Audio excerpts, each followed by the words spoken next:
Good morning, children. Welcome back to English online class of Sri Gokulam Public School, Guruvayur. How are you all doing, children? Hope you all are doing good and started your studies. Yes? Okay, let's get started. Let's start our today's session. We were discussing the third lesson, The Selfish Giant, from your supplementary reader text, It So Happened. The Selfish Giant is a short story written by the Irish author Oscar Wilde. We already discussed the first part of the story. Today we will discuss the second part. I hope you all read the first part, isn't it? Okay. So, before moving to the second part, let's have a recap of the first part. So the story, it opens with some little children playing in the garden, playing in a beautiful garden owned by a giant. So the giant is away from his home. He had went to meet his friend the Cornish ogre.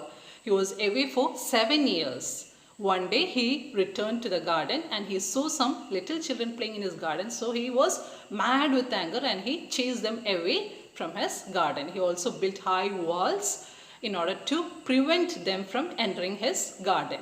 And he also put up a notice board on his walls stating that trespassers will be prosecuted. Means whoever enters his land without his permission will be severely punished. So when the children left the garden, the seasons also left his garden. There was no change in seasons. Only winter season prevailed in his garden. Snow, frost, north wind and hail were having a great time in his garden. Snow and frost covered up all the grass and the trees and all the places. All the places means the giant's place. Everywhere there were change in seasons. Except in giant's garden, it was still winter. The winter prevailed all the year. Then one day, this giant, he was awake in his bed. At that time, he heard a sweet song. So he was very pleased to hear that sweet song because he was hearing after a long period. So he thought that the sweet song is played by the musicians in the king's palace. But actually, it was the sweet song of a linnet, a bird called linnet. The giant, he was very much delighted and he jumped out of his bed out of excitement and he went to his window and he looked through his casement. When he looked through his casement, he saw a wonderful sight. What did he see? He saw some children crept into his garden through a hole in his wall, and the children were sitting on the branches of the tree. Then when he looked at the far end of his garden, in one corner he could see that there was still winter. Winter was still prevailing in that corner of his garden. And he could see a small boy, a little boy weeping there. That little boy was so tiny that he couldn't climb up the trees. He couldn't climb to the branches. The poor tree tried to bend its branches as low as possible so that the little boy can climb the tree. But the little boy was so tiny, he was so small that he couldn't climb. The giant, he was watching all this through his window and he felt very pity towards that little boy. His heart melted. Now he understood why the spring was late to his garden, why the spring didn't arrive to his garden. He understood that it was only because he was very selfish. He was not willing to share his beautiful garden with his little children. Only because of that, the spring didn't arrive to his garden. So everywhere, north wind, snow and frost stopped. Except in that farthest corner, the winter still prevailed because the little child, he could not climb the tree. The giant, as now he understood that he is very selfish, he was very sorry for that, and he decided that he will knock down the high walls and he will make this garden a playground for these little children forever. And he went downstairs and he opened the door. When he opened the door, when the children saw him, all the children ran away.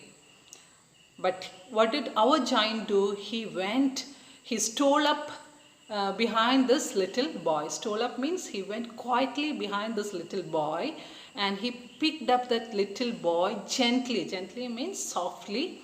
And he put that boy on the branch of the tree. As a child climbed to the tree, there was no more snow and frost. Even the north wind stopped roaring, and the trees gave blossoms. The trees gave blossoms, and the flowers bloomed over there under that tree.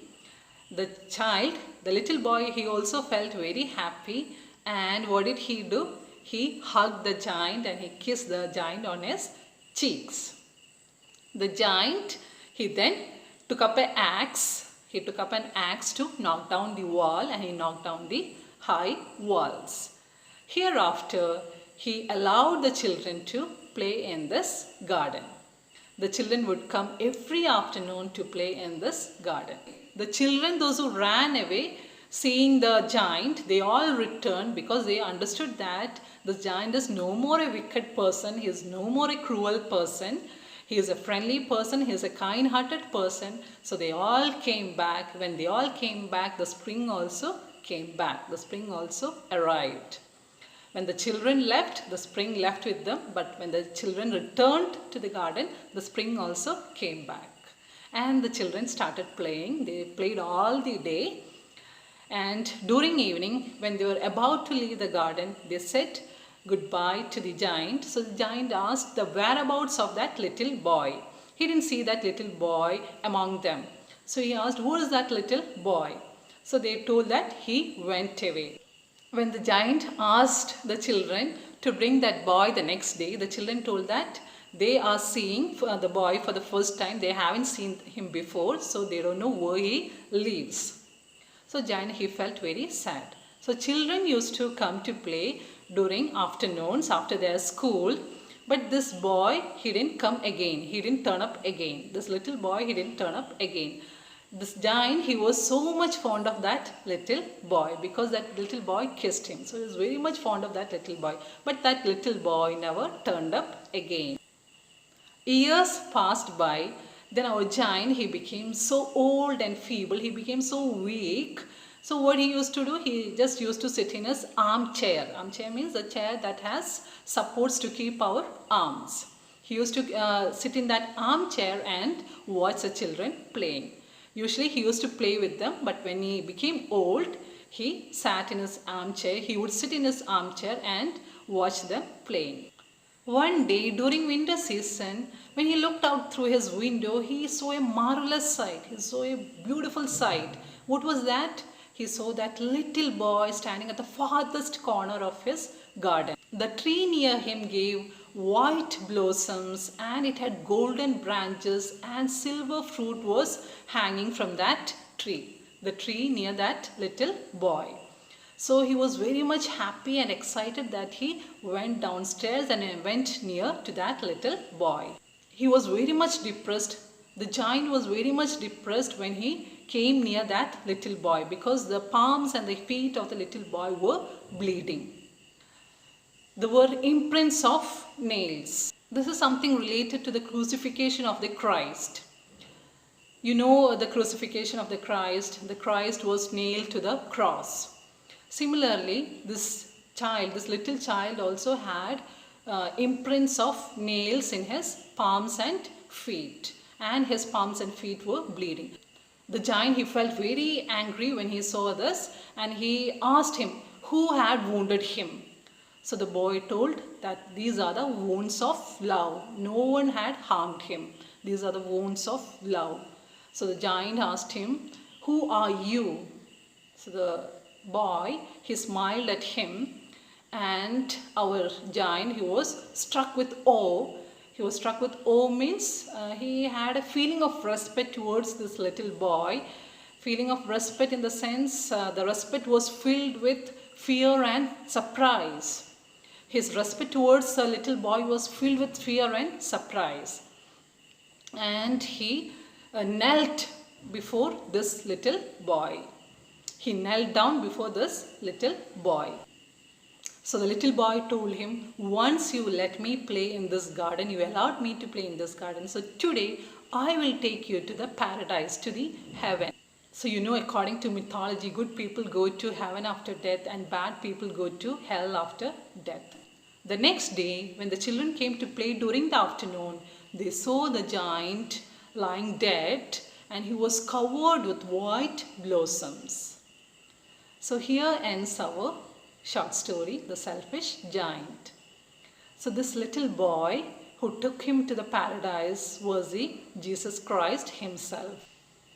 He had forgiven all the misdoings of this giant. He was very selfish before. Now that he has become a kind-hearted person, the Christ has forgiven all his misdoings.